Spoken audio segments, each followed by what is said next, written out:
Itching के लिए, burning के लिए, उसके बाद ये रैशेस वगैरह के लिए जो बच्चों में हो जाते हैं नमी की वजह से, या मतलब पैम्पर थोड़ा लंबे अरसे तक यूज़ करते रहने की वजह से, उसके लिए ये रैशेस को भी कवर करती है। उसके अलावा ये आपकी जो रिंग वर्म हो गया है, उसके अलावा ये रैशेस में इस्तेमाल की जाती है। कैंडिडियल आपकी जो इन्फेक्शन है, कैंडिडियल इन्फेक्शन में ये बड़ी ड्रग ऑफ चॉइस समझी जाती है। उसके अलावा ये फंगल इन्फेक्टेड डर्मेटाइटिस, इस मर्ज के लिए भी डॉक्टर इसको एडवाइस करते हैं। उसके बाद क्रैकिंग के लिए भी ड्रग ऑफ चॉइस समझी जाती है।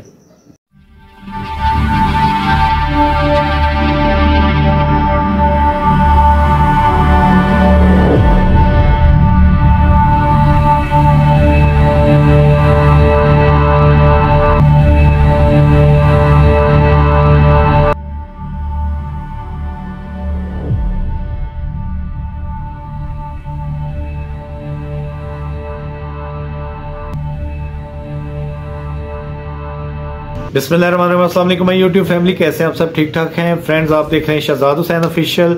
हमेशा ही हम कोई ना कोई टॉपिक को कवर करते हैं, तो आज हम जिस प्रोडक्ट को रिव्यू करने जा रहे हैं वो एक एंटी इन्फ्लेमेटरी और एंटी फंगल क्रीम है। इसका नाम है हाइड्रोजोल। इसको GSK pharmaceutical private limited market कर रहे हैं और मैन्युफैक्चर भी वही कर रहे हैं। इसकी प्राइस मैंने ऊपर मेंशन कर दी है, नीचे डिस्क्रिप्शन में भी मैं लिंक आपको दे दूंगा। फ्रेंड्स, आज की वीडियो में हम डिटेल के साथ जानेंगे कि किन पेशेंट्स को डॉक्टर ये एडवाइस करते हैं, इसके क्या क्या फ़ायदे हैं, क्या क्या मुज़र असरात हैं, क्या इसकी काउंटरइंडिकेशन है, क्या प्रिकॉशंस हैं, इसकी रिस्क एंड वार्निंग फैक्टर कौन कौन से हैं और कौन से सेफ्टी मेजर्स हैं जिनको हमने मद्देनजर रखना है इसको यूज़ करते हुए। नए आने वाले व्यूअर से गुजारिश है कि अगर वीडियो अच्छी लगे तो इसको लाइक, शेयर और सब्सक्राइब मस्ट कर दिया करें।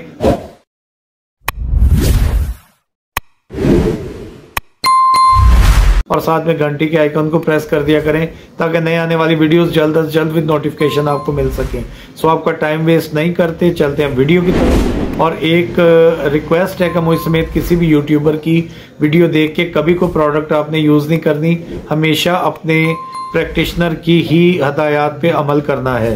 अब इंट्रो काफ़ी लंबा हो गया, चलते हैं वीडियो की तरफ। सबसे पहले हम डिस्कस करते हैं इसकी कंपोजिशन। इसमें पाया जाने वाला जो साल्ट है उसमें है हाइड्रोकॉर्टिसोन है प्लस क्लोट्रिमाजोल। ये एक फार्मूला क्रीम है जो कि 2 दवाओं का मुरक्कब है। अब ये दोनों का वे ऑफ मैकेनिज्म मतलब मुख्तलिफ तरीके से ये इफेक्ट करके पेशेंट को रिलीफ देते हैं। एक की खासियत है वो इन्फ्लेमेशन को कम करता है और दूसरा फंगल इन्फेक्शन को कवर करता है। फंगल इन्फेक्शन क्या है? फंगल बेसिकली एक ऑर्गेनिज्म है जैसे बैक्टीरियल और वायरल। इसी तरह अब इसमें जो इसका मतलब एक्ट करने का तरीका है, चूंकि ये एक एंटी फंगल क्रीम है तो फंगल के इन्फेक्शन को ट्रीट करने के लिए डॉक्टर इसको एडवाइस करते हैं। उसके साथ साथ अगर कोई इन्फ्लेमेशन हो तो ये उसको भी कम करती है। अब हम चलते हैं इसकी यूजेस की तरफ। तो इसके जो मतलब मोस्टली जिन इश्यूज की वजह से डॉक्टर इसको एडवाइस करते हैं उसमें मोस्ट कॉमन यूजेस हैं जिनको देखते हुए पेशेंट को डॉक्टर एडवाइस करते हैं। उसमें एथलीट फुट है, रिंग वर्म है, उसके अलावा जॉक ईच है, उसके बाद कैंडिडियल इन्फेक्शन है, उसके अलावा नेपी रैश वगैरह, बच्चों में रैशेस वगैरह हो जाते हैं। उसके बाद इसको जो है फंगल इन्फेक्टेड डर्मेटाइटिस के लिए यूज़ किया जाता है। उसके बाद क्रैकिंग में ये बड़ी ड्रग ऑफ चॉइस समझी जाती है। उसके बाद मतलब रिंग वर्म मैंने आपसे पहले डिस्कस कर लिया है, रैशेस के लिए, इन्फ्लेमेशन के लिए और फंगस से रिलेटेड किसी भी स्किन डिजीज जो कि फंगल इन्फेक्शन में आ जाती है उसमें ये बड़ी फ्रूटफुल और ड्रग ऑफ चॉइस समझी जाती है।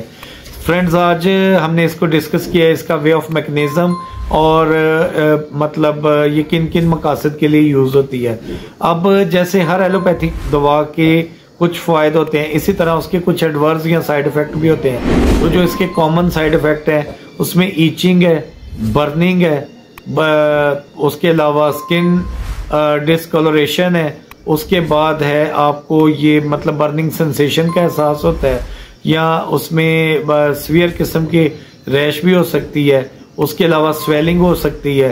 तो ये कुछ कॉमन इसके साइड इफ़ेक्ट हैं। चलते हैं इसके रिस्क एंड वार्निंग सेक्शन की तरफ कि कौन से ऐसे इसके रिस्क फैक्टर हैं कि जिनको हमने मद्देनजर रखना है। सबसे पहले प्रेग्नेंट वीमेन जितनी भी हैं वो अपनी डॉक्टर की एडवाइस से इसको यूज़ करें। ब्रेस्ट फीडिंग मदर्स जो हैं वो भी अपने डॉक्टर के मशवरे के बगैर इसको हरगिज़ इस्तेमाल ना करें। उसके बाद 12 साल से जो कम उम्र के बच्चे हैं उनमें इसका एक्सेसिव यूज़ कम करें, क्योंकि इसमें जो है वो स्किन में इसकी अब्जॉर्प्शन ज़्यादा होती है। किसी को इसके एक्टिव सब्सटेंस के साथ कोई हाइपर सेंसिटिविटी है, यानी किसी को क्लोट्रिमाजोल साल्ट के साथ जो कि फंगल इन्फेक्शन को ट्रीट करता है, उसके साथ माजी में कोई हाइपर सेंसिटिविटी है तो उनके लिए ये दवा कॉन्ट्राइंडिकेटेड है। अगर किसी को हाइड्रोकॉर्टिसोन जो इसमें पाए जाने वाली दवा है उससे कोई हाइपर सेंसिटिविटी है तो उनके लिए भी दवा कॉन्ट्राइंडिकेटेड है। अपनी प्रीवियस हिस्ट्री डॉक्टर के साथ शेयर करें, देन इसको यूज़ करें।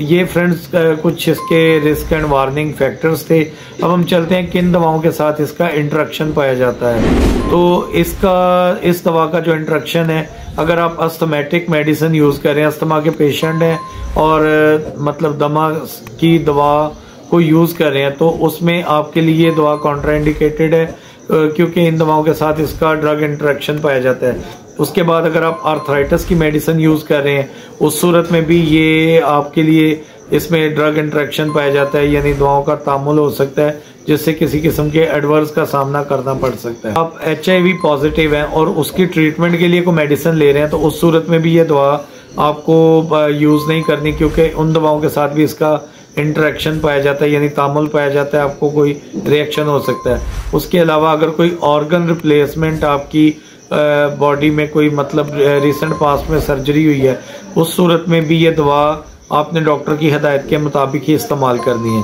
अब हम चलते हैं इसकी स्टोरेज की तरफ। तो इसको आपने स्टोर बिलो 30 सेंटीग्रेड करना है रूम टेम्परेचर पे। इसको प्रिजर्व करना है, प्रोटेक्ट करना है फ्रॉम डायरेक्ट सनलाइट से और हीट से। इसको खुश्क और नमी वाली जगह पे रखना है, धूप और रोशनी और ज़्यादा दर्जा हरारत से बचाना है, क्योंकि उससे दवा की एफिकेसी मेंटेन नहीं रहती। सो फ्रेंड्स, अब हम चलते हैं इसकी प्राइस की तरफ। प्राइस मैंने ऊपर मेंशन कर दी है और ये वेरीज कर सकती है, जैसे ही कोई प्राइस ऊपर नीचे हो सकती है। जो मेरे पास बैच था उसकी मैंने प्राइस आपको ऊपर मेंशन कर दी है। सो आज की वीडियो में हमने जिस प्रोडक्ट को रिव्यू किया है वो है GSK फार्मास्यूटिकल प्राइवेट लिमिटेड की एक क्रीम है, जो कि लोकली टॉपिकल एंटी इन्फ्लेमेटरी और एंटी फंगल क्रीम है, जो कि लोकली अप्लाई की जाती है जिस्म के बैरूनी हिस्से पे। अब इसको जो अप्लाई करने का तरीका है वो ये है, इसको ट्वाइस अ डे, दिन में 2 मरतबा और एटलीस्ट 1 वीक तक इसको यूज़ करें। 7 दिन तक सुबह शाम इस्तेमाल करें। इससे ज़्यादा आप डॉक्टर की हिदायत के बगैर हरगिज़ इस्तेमाल ना करें। और जो इसकी डोजेज है वो भी आपके बताएंगे डर्माटोलॉजिस्ट या जो भी डॉक्टर आपको एडवाइस कर रहे हैं उनकी हिदायत के मुताबिक ही आप यूज़ करें। उससे ज़्यादा या कम यूज़ करने से किसी भी किस्म के एडवर्स का सामना करना पड़ सकता है। सो फ्रेंड्स, आज की वीडियो अगर आपको अच्छी लगे तो इसको दोस्तों के साथ शेयर करें और साथ में बेल के आइकन को प्रेस कर दें।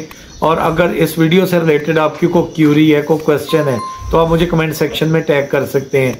मैं आपके उस क्वेश्चन का फौरी रिप्लाई करूंगा। वीडियो से रिलेटेड अगर कोई सजेशन है या अपकमिंग किसी कंटेंट को बनाने के लिए आपकी कोई सजेशन है तो आप वो मुझे कमेंट सेक्शन में टैग कर सकते हैं। अपनी दुआ में याद रखिएगा। शहजाद हुसैन ऑफिशियल। अल्लाह हाफिज।